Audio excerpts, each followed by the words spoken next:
The old Victorian house stood on a hill overlooking the town. It was supposed to be our fresh start, a new beginning. The realtor said it had character. We moved in on a sunny afternoon. Boxes piled high, echoing emptiness filled the air. My wife Sarah smiled bravely. I hoped this place could mend our fractured lives. That night, I lay awake. The house groaned. Settling, I thought. But a soft whisper snaked through the darkness. I was suddenly cold. The whispers continued. I told myself it was the old plumbing, the wind, anything but what my gut screamed at me. Sarah grew more withdrawn each day, her smile, once my sun, dimmed. She claimed to hear it too, the whispering. We were prisoners of our fear, alone together. One night, I saw it, a fleeting shadow gone as quickly as it appeared. It darted behind the living room doorway. My heart pounded. Denial was a fragile shield against the terror creeping in. Sleep offered no escape. Nightmares plagued me. Visions of twisted faces with empty eyes reaching for me from the darkness. The shadows grew bolder. No longer content to lurk at the edges of my vision, they danced openly in the moonlight filtering through the attic window, twisting, writhing, alive. Sarah stopped speaking. Her eyes, wide with terror, followed the shadows, followed them everywhere. We were trapped in a nightmare, and it was just beginning. The house was changing. Cracks snaked across the plaster like veins. The air grew heavy, suffocating. The scent of damp earth and something else, metallic. One evening I placed my hand against the wall. It felt cold, strangely soft, as if something lay beneath, pressing back. The whispering grew louder, angry now, accusatory. My name echoed through the halls, twisted into a hateful rasp. We had made a terrible mistake coming here.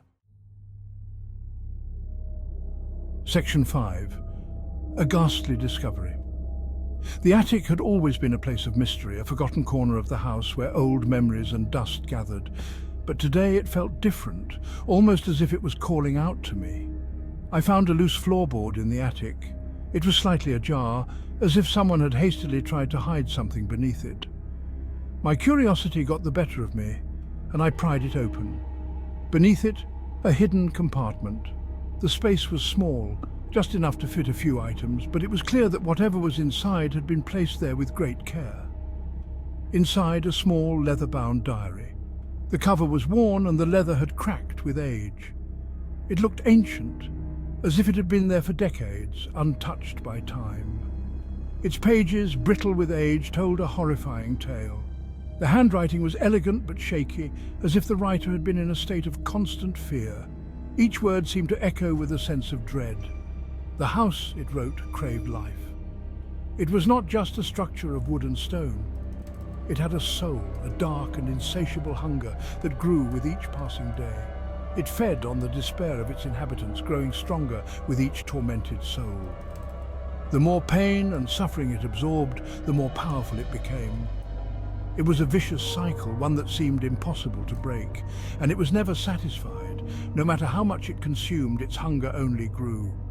The diary detailed the lives it had ruined, the families it had torn apart, all in its quest for more. As I read, the shadows around me seemed to writhe with a hunger of their own. My blood ran cold. It felt as if the house was watching me, waiting for me to become its next victim. This house was not haunted, it was alive, and now it had set its sights on me.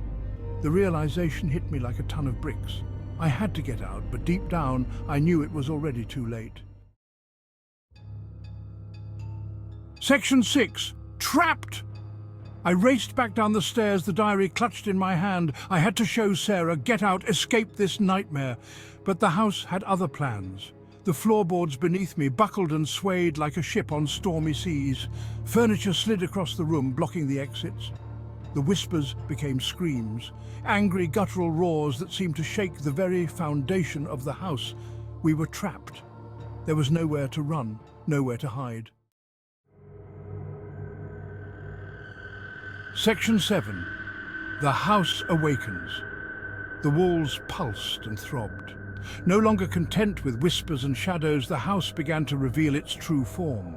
Wallpaper peeled away, revealing pulsating flesh beneath. Floorboards groaned and cracked, splintering into bony fingers that reached for us with a hunger that chilled me to the bone. Sarah cowered in the corner, her eyes wide with terror. The last vestiges of hope drained from my own heart. The house was waking up, and we were its prey. Section 8. Consumed by terror. The air was thick with an oppressive silence, broken only by the distant, echoing sounds of something unknown. My heart pounded in my chest, each beat a reminder of the fear that gripped me. A gaping maw opened in the wall, lined with rows of jagged teeth.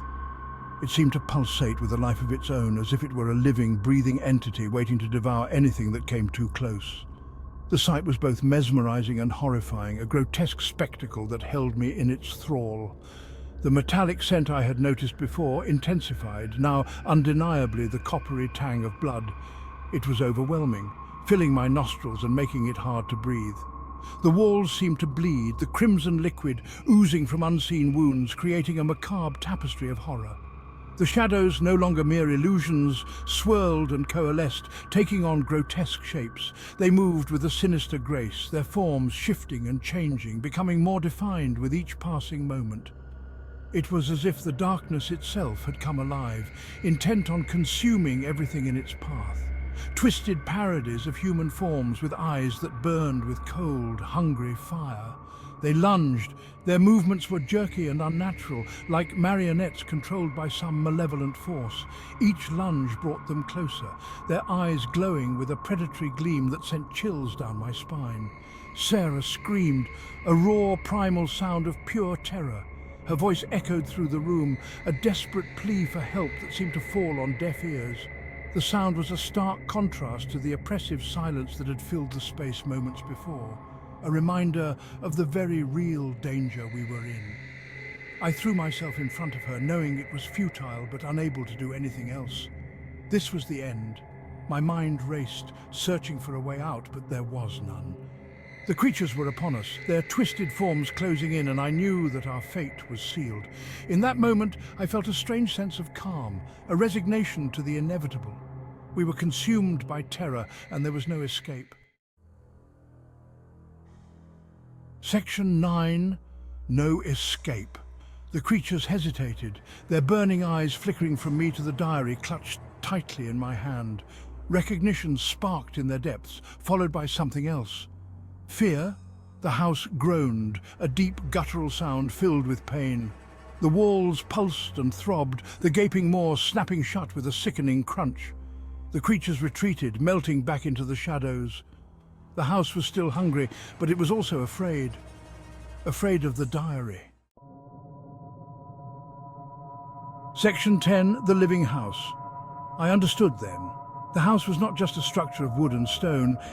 It was a living entity, pulsating with a dark, malevolent energy. It had a consciousness, a will of its own, and it was ancient, far older than any of us could have imagined. The diary held the key to the house's power, the secrets of its creation, perhaps even its destruction. Each page was filled with cryptic symbols and arcane knowledge, a testament to the dark rituals that had given the house its life. The more I read, the more I realized the gravity of our situation. It wanted the diary back. It needed it. The house's very existence was tied to the words inscribed within those pages. Without the diary, it was vulnerable, and it knew it. The shadows in the room seemed to grow darker, more insistent, as if the house itself was reaching out to reclaim what was rightfully its own. And it was willing to bargain.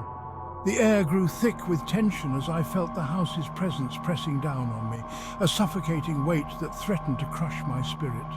It whispered promises of freedom, of safety, if only I would return the diary. But I knew better than to trust it completely. I made a deal with the monster. My heart pounded in my chest as I extended my hand, sealing our pact. The house's energy surged, a dark, triumphant pulse that sent shivers down my spine. I could feel its satisfaction, its hunger for the power contained within the diary, a single desperate gamble to save our lives. I knew the risks, but there was no other choice. The house had us cornered, and it was only a matter of time before it claimed us as its own. My mind raced with the possibilities, the potential consequences of our actions. In exchange for the diary, it would let us go. The house agreed. The oppressive atmosphere began to lift, the shadows receding as the house's grip on us loosened. It was as if a great weight had been lifted from our shoulders, and for the first time in what felt like an eternity, we could breathe freely. The floor stopped swaying. The shadows retreated. The house seemed to sigh, a low rumbling sound that echoed through its halls. It was a sound of resignation, of acceptance. It had gotten what it wanted, and now it would honor its end of the bargain.